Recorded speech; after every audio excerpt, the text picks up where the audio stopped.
Well, I think that you will have gathered from the really beautiful descriptions that both Gail and Wendy gave you of our time in Bhutan, that it was in the deepest possible ways both transformative and healing. It was transformative in the sense that it reminded each one of us, and we affirmed this on a fairly constant basis for each other, that all healing is spiritual, and that all healing comes from ordinary human kindness. I don't mean healing in the sense that, you know, the sick are instantly well.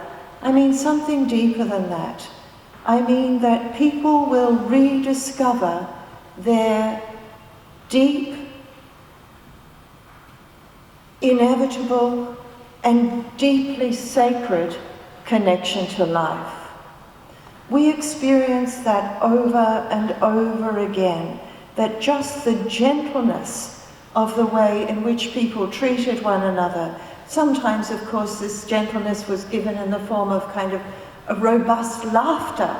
It wasn't passive in any way, but there was a kindness there that was absolutely palpable, and that is what we most of all benefited from. Of course, we benefited from the great beauty. We benefited from the magnificence of the monasteries. We benefited from the magnificence of the art, because all the art there is devotional art. It's all given so that we may understand better who we are. But all of that aside, it was the human teaching. And in that way, those first readings that Jolyon gave you today, and maybe especially two of them, the reading from His Holiness, which reminds us that we have no need for a complicated philosophy. When he says our own brain and especially our own heart is a temple, what he means is, I think, that we need to keep our hearts open, and we also need to keep our minds open so that we can recognize the countless opportunities that occur in every single day in which we can contribute to the healing of the world through a small, apparently insignificant act of kindness. And then I also was very touched by the teaching from Chogyam Trungpa, who is a teacher who's widely admired and widely read, and who says it is a question in recognizing the power of these teachings, of waking up and shedding our covers and knowing who we are. So when I wanted to choose just three possible points to bring you, I had to try to find the simplest, the most grounded, the most practical, because if we could put these into place, truly our lives would be transformed. And the first of them, of course, has to be self-respect. Respect for ourselves inevitably leads to respect for others. And if we begin to acknowledge that what the Tibetan Buddhists, or what all Buddhists would call our Buddha nature, if we begin to acknowledge our eternal nature, which I've talked about so often with you, and if we begin to see this familiar mortal personality self as a vehicle for what the Buddha nature can bring, what the soul can bring, what the spirit can bring, then all questions of pride fall away, because it is with great humility then that we can truly respect this miraculous gift of human life. We can stop comparing ourselves unkindly. We can stop behaving unkindly towards ourselves in any way whatsoever, because we are also waking up with that self-respect, self-love, and love for others. This is the absolute foundation of all of the teachings that come to us from all of the great faiths. And Buddhism is no exception. But where Buddhism is an exception is in how practically it brings this to our attention, how practically it insists that it is up to us to reduce the suffering in this world and to bring greater happiness to ourselves and to others. There's such a beautiful, excuse me, there's such a beautiful little teaching on prayer that I photocopied from the school that we visited, and it says, our prayers, even our prayers, I love this so much, and it's in your order of service, but please don't look at it just now, but you know you have it to take home. Our prayers will help us develop our mind in the right direction, and I love this, and improve our intelligence. Because what the Buddhist philosophy and religion is trying to do is to raise our moral intelligence, our spiritual intelligence, our emotional intelligence, which is the best possible way that we can know how inevitably our lives interconnect. That I cannot grow happier at your expense, and I cannot suffer or cause suffering without it causing suffering for you. So this fundamental teaching of interbeing is just so beautiful.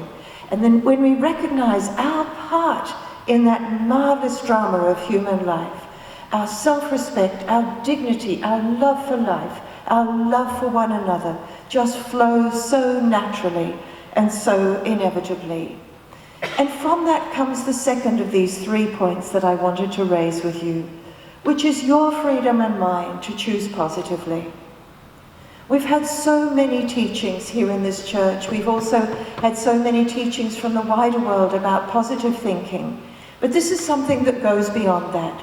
This is awakening your spiritual power to choose positively. That is, to choose actions, to choose intentions, to allow yourself to be inspired and motivated by what will again bring healing to your world. When thoughts arise that are destructive or lacking in some way in compassion or humility, you need not be bound by them. You can see them rise, you can see them fall.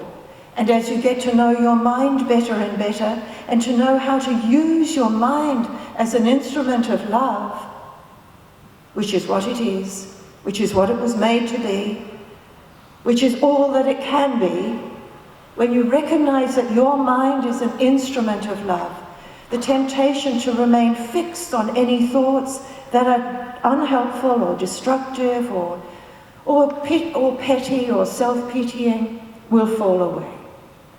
This doesn't mean that you can't be present to sorrow. Of course you can be present to sorrow. You can be present to sorrow with far more compassion because you are unafraid of your heart and you are unafraid of your mind. And the third and final point that I really want to share with you today is a theme that we allowed ourselves to really dwell with every day and multiple ways and multiple times every day in Bhutan. And this is the Bhutan that I hope we would carry home in our hearts. And this is the Bhutan that you can have in your hearts also, which is that the ground of your being will be a kind of gospel, a chant, an enchantment, a poetry, a poem, a singing, a radiance, a dance that is grounded in gratitude for this life and appreciation of it, so that you do not miss an opportunity to express your gratitude, to encourage one another, to be a beacon of light in a world in which cynicism and commercialization and competition so often seem to be triumphant. But truly, they need not be. We can speak up for gratitude. We can speak our gratitude. We can speak our appreciation. And in doing that, we take again the gospel that is in so many faiths, which is one of praise. Praising and praising and praising. And in the days after we returned from Bhutan, I wasn't physically very well. I was very charged in my spirit, but my body wasn't physically very well, and I was spending a lot of time just thinking and not doing my usual things like being active on Facebook and so on and so on. But one morning I did get up and I just wrote these very, very few lines, and this is what I'm going to leave you with today. Let the sweet familiarity of the everyday reveal itself to you as the miracle that it is. Every day, a gratitude. All day, an appreciation. Wake with praise and go to bed praising. Following the trail of the heart, the simplest moments in chat. Blessed be.